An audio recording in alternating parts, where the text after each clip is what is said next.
Welcome, welcome, welcome. Good morning. It's another Saturday, another lovely day. Has been off and on snowing right now, very wet snow.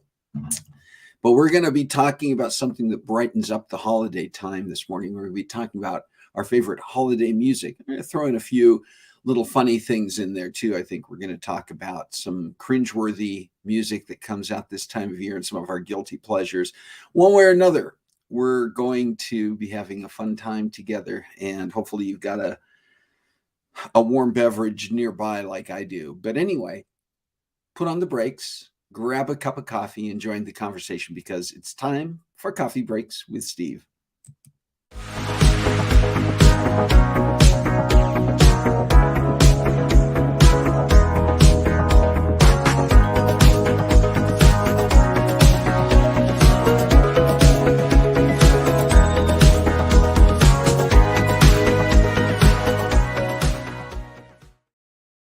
Yes. Good morning. Good snowy morning. Kathy McCormick says, good morning, Kathy. It is in our area, and Kathy lives just up the hill from us, so she's getting the same kind of weather we are. Woke up this morning to a wet snow falling, started overnight. It actually, I think, changed to kind of a snow mixed with rain here at our house a little while ago, and then has gone back to a very wet snow. It's definitely wet. It's definitely heavy in the trees, and I'm sure heavy on the ground. So I'm going to have to get out later on, shovel off our back deck so that it doesn't get too weighted down with snow. Oh, well. Hey, I'm glad you're here. If you are joining us this morning, make sure that you say hello in the chat so that we know that you're here. Make sure that you do take part in today's conversation. I'm curious about what the weather is like wherever you are, because I know we're getting all kinds of winter weather, wintry weather in different forms all over the country and continuing to develop. I think our systems that are starting here in the West are moving east as the week gets underway. So, yeah, and I see Kathy Garlick is on here with Addison. Hello, Addison, as well. And cold. I don't know, Kathy, have you guys gotten any snow in the last few days? What is cold like? It's not nearly as cold here as it has been the last 24 hours or so. We've been hovering more 24 to 48 hours. We've been hovering more above freezing. Like I think right now it's 34, 36 degrees outside, which is part of the reason that while it is kind of snowing and stuff, it's very, very wet, very mixed. But we spent the better part of the last month, I think, sitting below freezing just about all the time. It rarely, if ever, got above freezing, which is why when we got snow, we had snow going back into early November while Carol and I were in New York, and it snowed here. And I don't think that snow ever completely melted off of our lawn. And then we've had snow since. Last week, we got a very heavy snow, the biggest snow that we've had in quite a while. And that obviously hasn't melted off yet. And now we're getting this heavier snow on top. We've still got some in the forecast. I don't know that we'll get another big snowstorm before Christmas. May get some more after the first of the year. But just the fact that it's still on the ground, it's probably, if I were to go out there with a ruler right now, we probably have a foot of snow in the front yard with the accumulation. So, yeah, just a minute. Good morning, Alan. Good morning, Jerry Thompson. And yeah, curious again what the weather is like in your neck of the woods. And as you do join the conversation, make sure that you're letting us know that you are here. I hopefully am not missing you. Kathy Garlick says some snow, not the past few days though. So yeah, I don't know. This is our first full winter in Spokane. And prior to this, for the previous 15 years, we were in California. So other than up in the mountains and in the foothills around us, we would see some snow during the winter when it would rain. If it was cold enough, we'd get some snow accumulation in the foothills around our area, never at ground level. And before that, we lived in Portland, where if you have any familiarity with Portland, which several of you on here do, it just depends, right? There can be a pretty good snow winter in Portland, or you may go through a winter where you maybe see some flurries and the news people go up onto Sylvan to see if it's sticking, and then not much happens, and it can just be all over the place. So this is our first full winter here in Spokane, where winter does occur. Still trying to clear this frog out of my throat. I guess I need more coffee. And cold and rain, it's Portland. Yeah, Jerry, I get you with that one.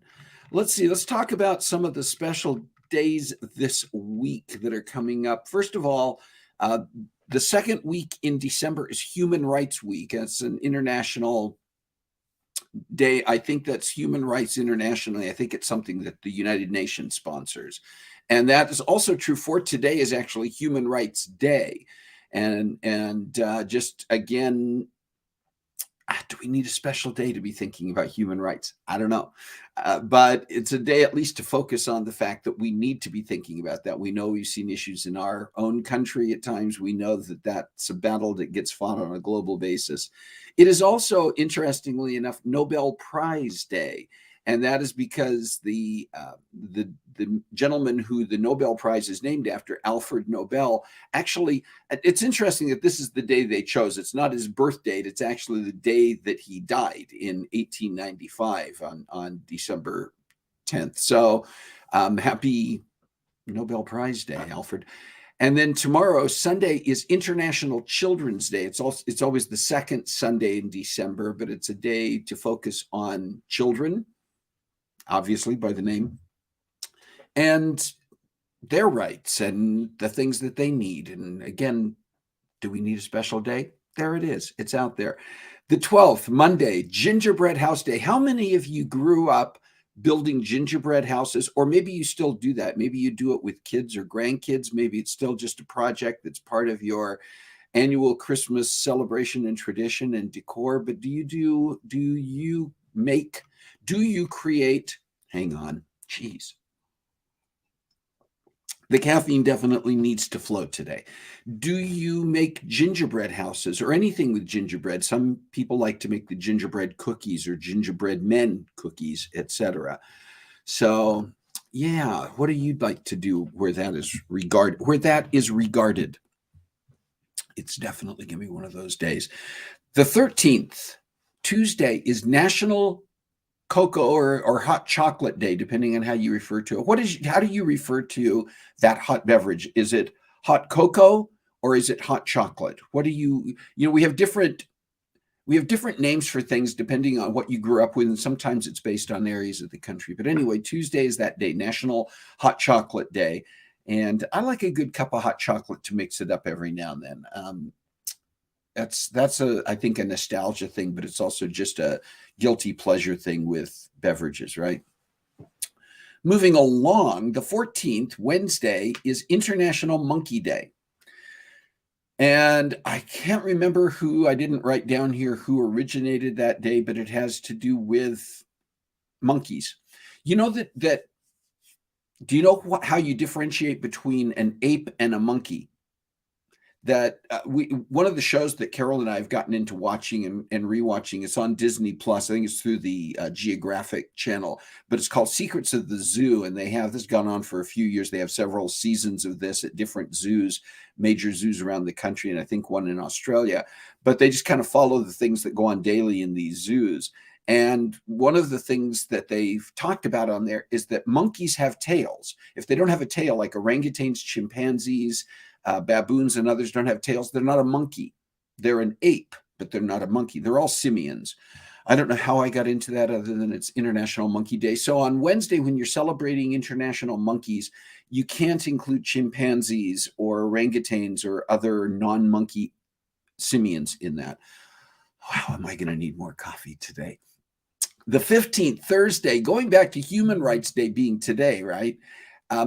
That Thursday is Bill of Rights Day. It is the anniversary of the ratification in 1791 of the first 10 amendments to our Constitution, which are the Bill of Rights. And interestingly, did you know that there were actually originally 12 proposed amendments as part of that package? And the first two were actually not ratified. They were cut out, which is why we have 10. But the first two that would have created the 12 had to do with the the pay that would be given to members of the House of Representatives, and how the members of the House of Representatives, not the Senate, would be chosen or would be identified in terms of region and population in the areas. And they ultimately settled on a different definition of how population would determine representatives in the House. But if they had not done that, it would have been a much smaller grouping of people for each representative. And instead of having just over, like 400 in the House of Representatives, we could have had more than 3,000 in the House of Representatives if they had gone with the original amendment. And I'm not remembering exact numbers and things with those because I need more coffee, but we'll get to that. And then Friday is a day that I think we can all look forward to. It is National Chocolate Covered Anything Day. And who can argue with that? Now, obviously, there's some things that don't work as well if they're covered in chocolate. But if we think about the things that work well with chocolate, why not have a day when a national day? And it's one of those national days that was never passed by Congress or by a presidential declaration. We just can all agree that we can cover things in chocolate, and that can be pretty good. Let me see while I've been staring at that. Hello, Carla. Good morning. And anybody, I'm just glancing real quick at comments. Jerry Thompson, that's an interesting point. Are sock monkeys really a monkey or an ape? I think that one's debatable, Jerry. I think that maybe it depends on whether they're made with a tail or not. I don't know. Let's start a debate on that one and maybe some research. Jerry, I'm putting you in charge of that one for now. All right. Listen, we're going to get into our topic for the day because it's one that's near and dear to my heart. We've kind of talked about this in years past on coffee breaks around this time of year, but it's worth revisiting. And the topic is basically the music we listen to this time of year. And I'm going to start by saying, I think some of you know this already, that in our household, I would be a listen to Christmas music all year round kind of person. And that's for several reasons. That goes back to several things kind of historically. But part of it is that when I was directing choirs for a number of years, we start working on Christmas music in the fall. You have to start, if you're doing an entire concert around the holidays, Christmas music, winter concert, whatever you called it. If it was in the public schools, we couldn't call it Christmas concert because separation of church and state, blah, blah, blah. But there would still be traditional Christmas carols in there. There might even still be some sacred music in there. You just couldn't refer to it that way. And then later on, I directed choir and for a number of years at church. And we would always put together a Christmas program at church. And I would work with our worship and music pastor, who would put together the orchestrations and the band, and I'd work with the choir. And we would start working together on that. We'd start rehearsals in September with the choir, to have time to really work into it, because we only met once a week. But we would start previewing music in the summer, sometimes the late spring, May and June. So for me, listening to Christmas music was not something that was tied specifically to waiting until December. I just also like Christmas music. So I'm okay with it year round. Carol, who loves Christmas music as well, has a rule, hard and fast. We don't play Christmas music in our house or in the car, if we're both in the car, until Thanksgiving. And it's basically the tradition in our house is at the Macy's Thanksgiving Day Parade, at the end of the parade, when Santa Claus rides by on his float, that's the start of the Christmas season. And Carol likes to separate the holidays that way. And I'm okay with that. It's a running joke in our household. But when I'm alone in the car, or if I've got my earphones in or something, I might listen to Christmas music at other times. And so today I thought it would be fun to talk about what are your favorites at holiday time, at Christmas time.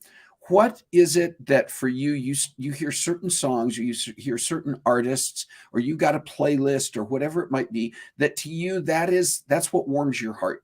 during this season, and those are the songs you want to hear. That you hear a certain song come on the radio or on your playlist, and you stop everything and you're just going to sit and listen to it. Maybe it brings back memories. Maybe there's nostalgia tied to it. Maybe for you, it's just one of those songs that you want to sing along with or hum along with or whatever it might be.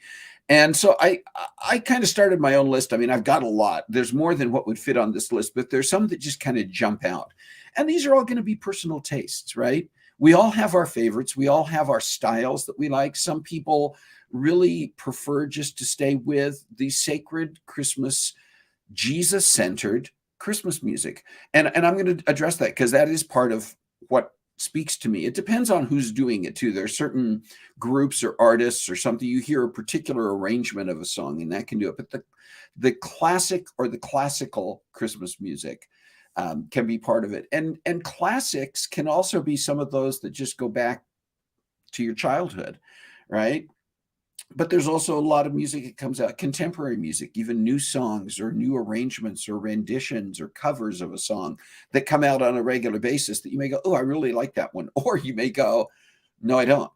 That one really bugs me. I talk a little bit about that too. We're going to talk about some of the songs that may be on our cringeworthy list, either the song itself, the message of the song, the artist, the arrangement, something just doesn't speak to you. And then we're going to talk a little bit about the guilty pleasures, the songs that you kind of go, yeah, I know this one is kind of tacky or corny, or I don't necessarily want to admit it, but it's fun. And maybe you don't want to hear it. Maybe it's not one of the ones that you're going, okay, it jumps out at me. I've got to hear that one to be in the holiday spirit. But it's one that you're going to admit is on there. So I want to hear,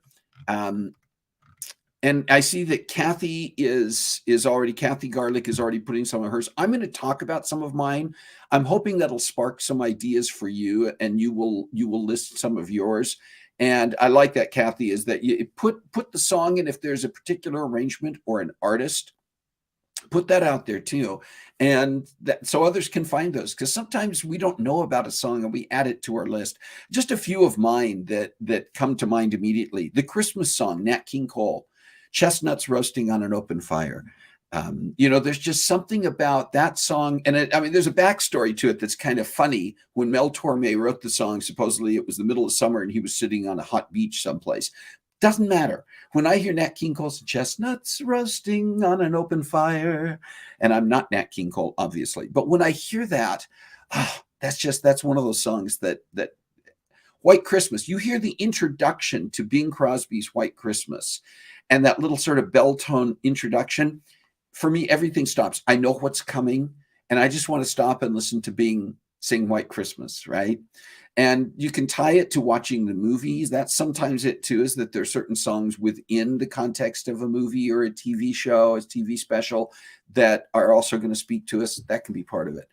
I'll tell you just about anything Christmas, the Christmas albums that Pentatonix has put out. If you're not familiar with Pentatonix as a group, or maybe you've heard of them, but you haven't listened, look up their Christmas music, their holiday songs that they've put out. And, a contemporary group, an a cappella group, but they have put out some great arrangements of songs, the fun ones, that they also have put out some that fall more into that sort of sacred category. One of my favorite Christmas songs is Mary Did You Know, written by Mark Lowry, who's been part of the Gaither organization for years. And a lot of people only think of Mark Lowry, even if they're in the Christian community, as a comedian, but he's also a singer and a musician. And he wrote this song, Mary Did You Know, which is just one of those songs that if you really listen to the words, it really speaks to the heart. And Pentatonix put out an arrangement of, several groups have put out arrangements of Mary Did You Know in recent years. Voctave did one with Mark Lowry singing along with them. Voctave is another a cappella group. I think Home Free has done an arrangement of it a cappella that's beautiful. Pentatonix is still one of my favorites, but listen to Pentatonix Christmas music. And I'm looking at some of these, some cool stuff in there. Yeah. Carla's mentioning Run DMC Christmas in Compton, Bruce Springsteen, Santa Claus is Coming to Town. I'll admit the Santa Claus is Coming to Town one is one of those that I don't even know if I'd put it on my guilty pleasures list. There is something fun and whimsical about that because it was done live, and you hear Bruce interacting with the audience, interacting with his band, and that one can be kind of fun. But it's one of those that maybe I don't know if I would personally put it on my favorites list, but it is one that when I hear it, I do listen for that one. Who else is putting stuff out? Kathy put Holiday Season by the Williams Brothers as in Andy Williams. Yes. Christmas medley on guitar. Oh, okay. Kathy McCormick is mentioning something that I need to address for a minute, and that is my brother-in-law Alan is an amazing guitar player. He's played guitar since he was young, and he is an excellent guitar player. And one of our family traditions, whenever we can, not just at Christmas, is to get Alan to pick up his guitar and just play something. But yes, Kathy, I'm going to be 100% with you on that. And my hope is that at some point, now that Alan's retired, he'll take some time to maybe create some YouTube videos or some other renditions. He created an entire album, CD of music for his daughter's wedding a number of years ago that was just his guitar renditions, and that was amazing. We got a copy of the CD because we just love the music. Who else? Jared. Oh, by the way, good morning, Jared. Have you heard Come Darkness, Come Light by Mary Chapin Carpenter? I don't know that I've heard that one, Jared, but now it's on. I'm checking it out. Very cool Christmas song. Okay. I kind of have to look for that one. I've heard one. Have you heard the current? Now I've got to look again to see what the name of the song is. I'm actually going to my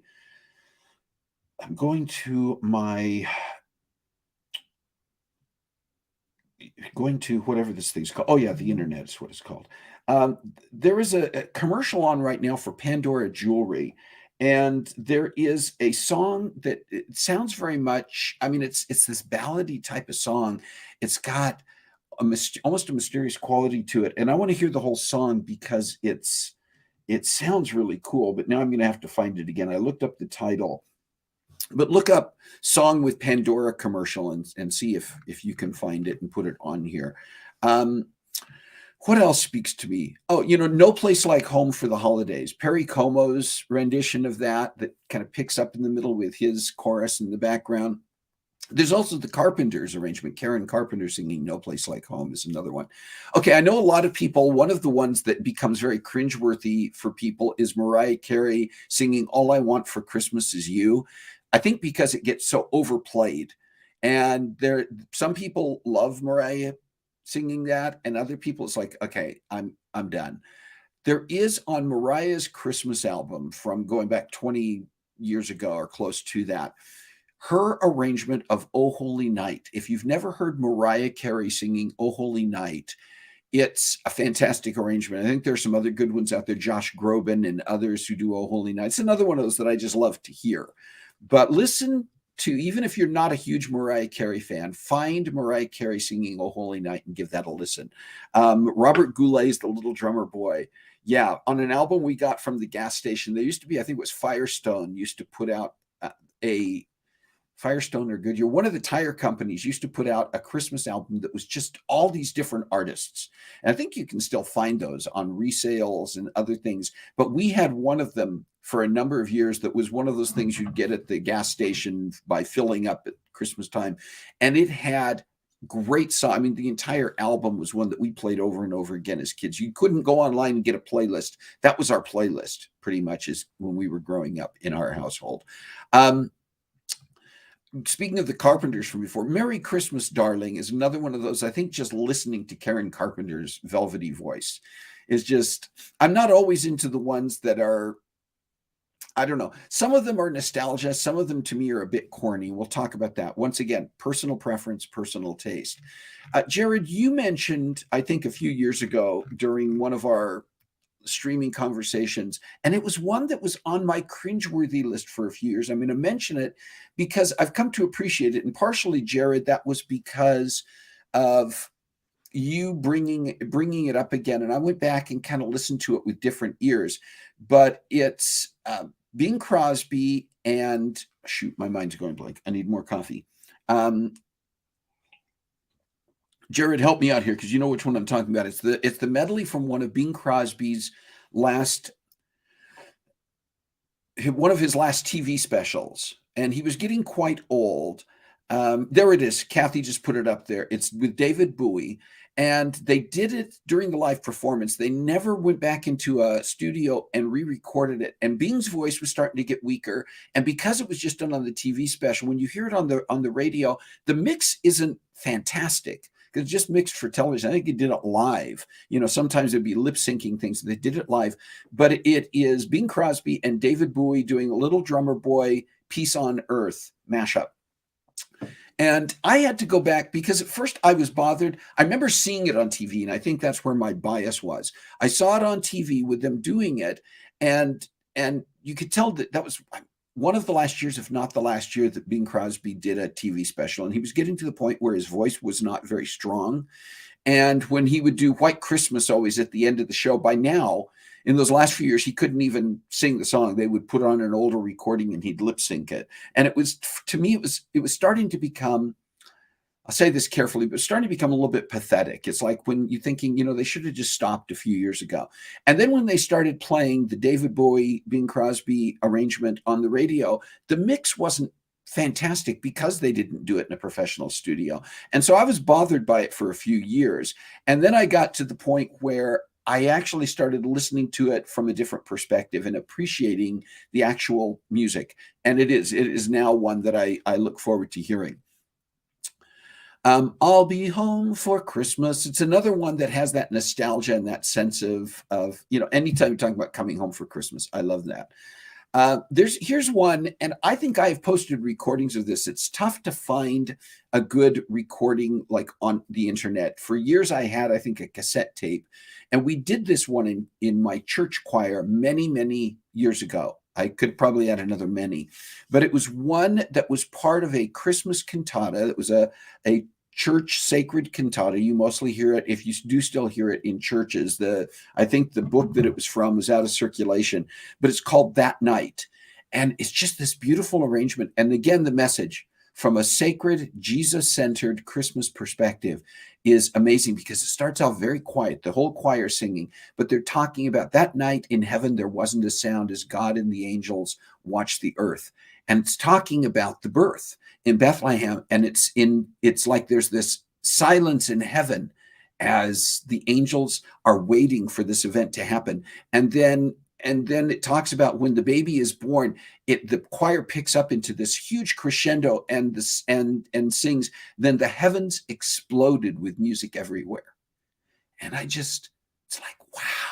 Just the mental picture of that. I'll try to find a good recording of it this year and probably put it on my Facebook because it's one that speaks to every emotion in my system. It has since I first heard it, since I first sang it, and I still look for it every year as just something that I want to hear.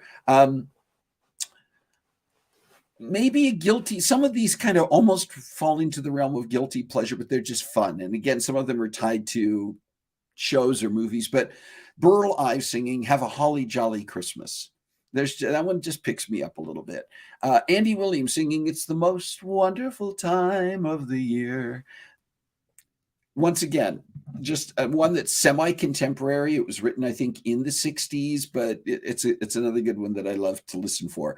The instrumental version of Sleigh Ride, bum, bum, bum, bum, bum, da, da, da, da, da. Boston Pops doing that one is fun. That's a good hear in the car type of one.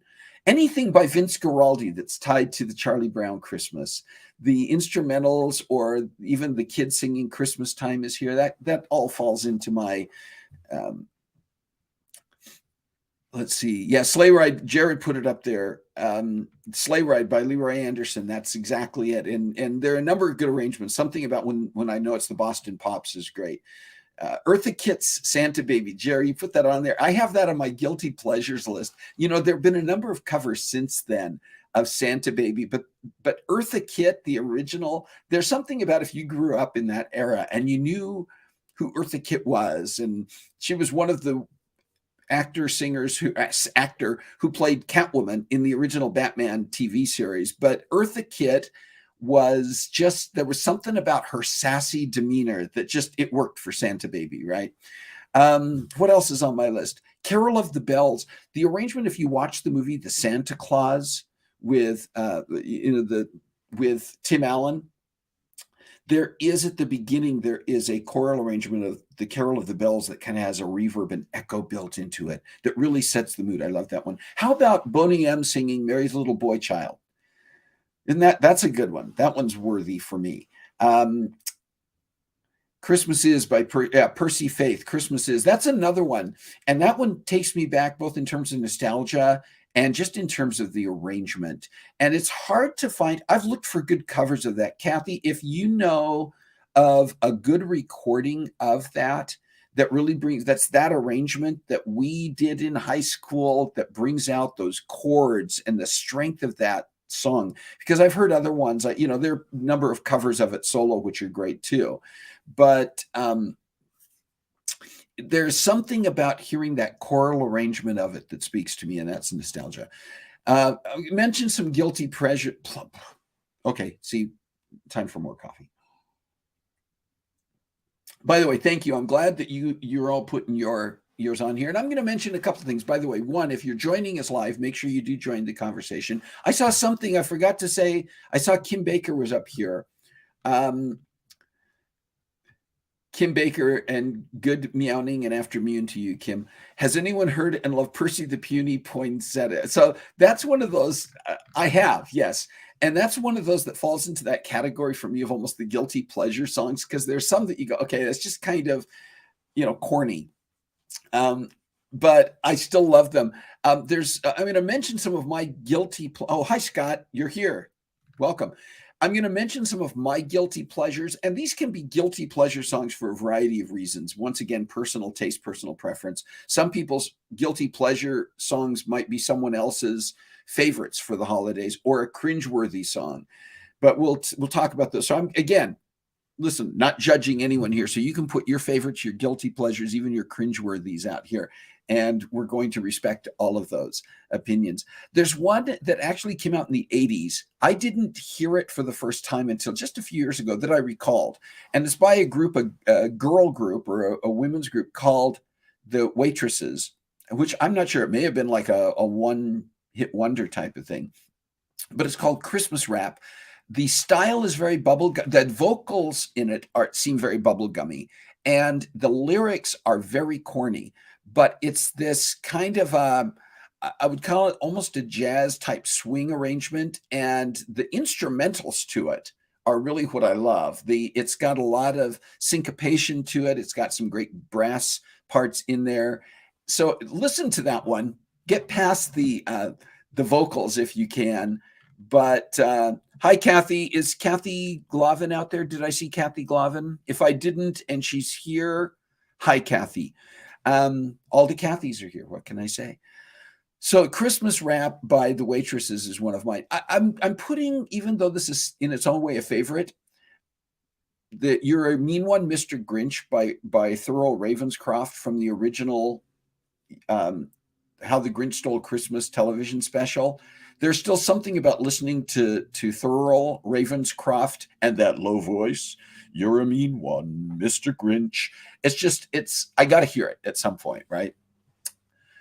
I Want a Hippopotamus for Christmas, the original by Gayla Peavy.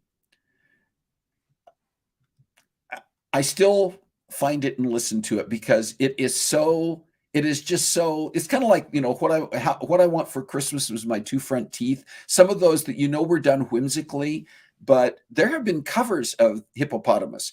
Other artists in recent years have done I Want a Hippopotamus for Christmas. The Chipmunk song, right? Alvin and the Chipmunks, Christmas time is here. Guilty pleasure, got to hear it. I put Santa Baby by Eartha Kitt on my guilty pleasures one because it is one of those songs that really, if you listen to it again, it's kind of the message is very much gold digger, right? But there's something about hearing Eartha Kitt do that song. I got to hear it at least once. Okay, I want to talk a little bit, and I want to hear your guilty pleasures. And hi, Jason. Jason says, after all the food, I am a hippopotamus for Christmas. I think many of us can relate to that.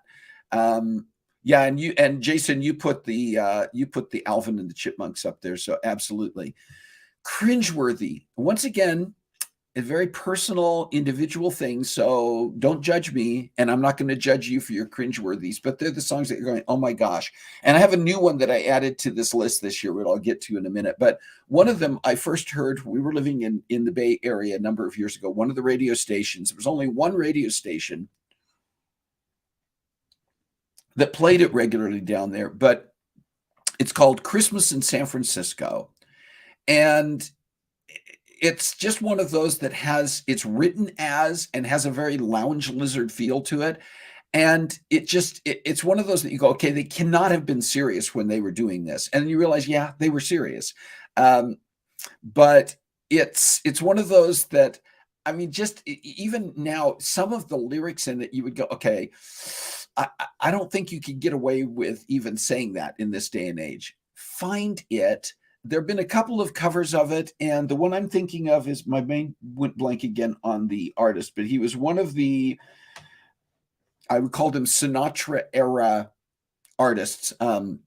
Oldest coming to mind is Mel Torme, and it's not Mel Torme. I'll look it up, or if somebody else looks it up and finds it, let me know who the artist was on this. But you can find recordings of this, and you need to find the original, because I think when it's been covered by other artists, they've actually changed some of the lyrics just because they'd be like, yeah, you can't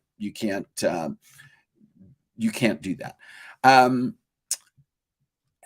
Have Yourself a Merry Little Christmas, the version by The Pretenders. Chrissie Hynde, who is the lead singer for The Pretenders, fantastic voice. There's a number of stuff that The Pretenders put out over the years that was great. But, there's sometimes you go, I bet that the agent or the producers or somebody told this artist or this group, oh, you need to do a Christmas album. Have Yourself a Merry Little Christmas. Seems like an easy song. By the way, listening to Judy Garland sing the original of that goes right to the heart as well. But Chrissie Hynde and The Pretenders singing it, here's the problem I have with it. It's a ballad. It's not upbeat, right? It's very much a ballad, and her pitch is not on. Through most of the song, she's sitting just below the pitch. And she tries to slide in a few places, and that just adds to the problem that I have. Maybe it's because I'm a choral director or past choral director, that kind of stuff I'm sensitive to, and it bugs me. But she's flat, and that's not good. Last Christmas is one of those that just bugs me because, again, it's like that. Who did that? Was that Band-Aid? Who put out Last Christmas? Some people, that's part of their I have to hear it at Christmas list. To me, it's just, and there've been a number of covers of that one too. It gets covered and it gets covered. And for some people, it's a great song. That's okay. I'm all right with you if you like that song. It bugs me. It bugs me because it's all, it's, I think Taylor Swift has done a version, and she should, because it's about dumping your boyfriend or your girlfriend. There's another, Dan Fogelberg, who was big for doing songs that kind of tell a story. And he did one called Same Old Lang Syne that gets played a lot on the radio. And I don't like this one because he's telling the story about going to the grocery store on New Year's Eve, and he runs into his old high school girlfriend and hasn't seen her for years. And they end up sitting in her car drinking and talking about old times. And I'm thinking, wait, she's married, you're married. What are you doing hanging out alone with this woman on New Year's Eve drinking booze? That may not end well. So that one bothers me just because the message to me is not good. Grandma Got Run Over by a Reindeer. Get it? It's whimsical. Some people love it. Some people put it on their guilty pleasures list. That one bothers me too. Can't watch it. Somebody already put up here, I Saw Mama Kissing Santa Claus, Jackson 5. That one's just tacky to me.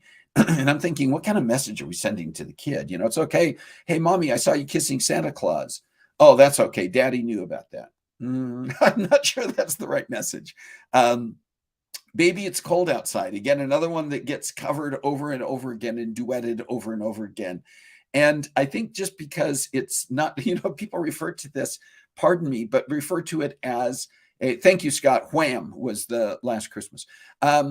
People refer to Baby, It's Cold Outside as sort of a date rape song. There's this whole thing where he's trying to coerce her, convince her to stay at his place, and her family's going to be worried and stuff. And there's the line where she says, "What's in this drink?" And you're going, wait a minute, did he spike her drink? And that gets a lot of kind of teasing play on that whole concept. It bothers me. It bothers me for that very reason. And then here's one that again is probably controversial, but Do You Hear What I Hear by Whitney Houston. It's another situation where I think somebody told her she needed to put out a Christmas song. Here's what bothers me about it. Whitney's got a beautiful voice.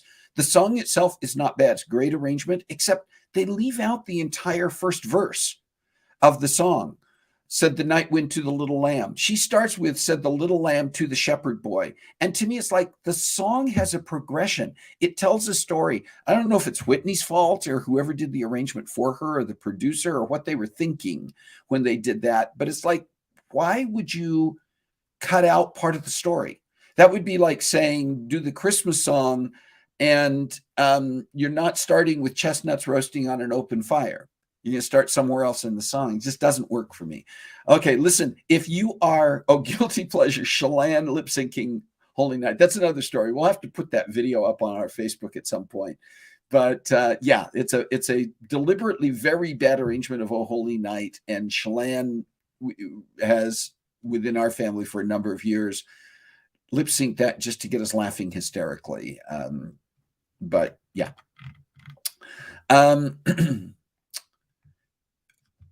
Oh, Linda DeHarsh. Hi, Linda. Paper Roses. Yeah, it's another. Once again, those that. Oh, thank you. Get back. Let me get to that in a minute. But Linda, yes, Paper Roses, and there are certain ones that again have that nostalgia to them, or they speak to the heart. Right? There's something about that. Who put out here Vic Damone, who said, Jason, thank you. Christmas in San Francisco is Vic Damone. You got to listen for the Vic Damone arrangement of this. And if you can find it, there's one arrangement where he's doing it live at some event. If you can find the original recording of it with Vic Damone, I would say listen to it once. It's on my cringeworthy list, but you almost have to hear it and get the laugh one time just to get what I'm talking about. The one I was going to add to this that came up this year, Kellie Pickler, who was, I think, American Idol winner or runner-up, country singer.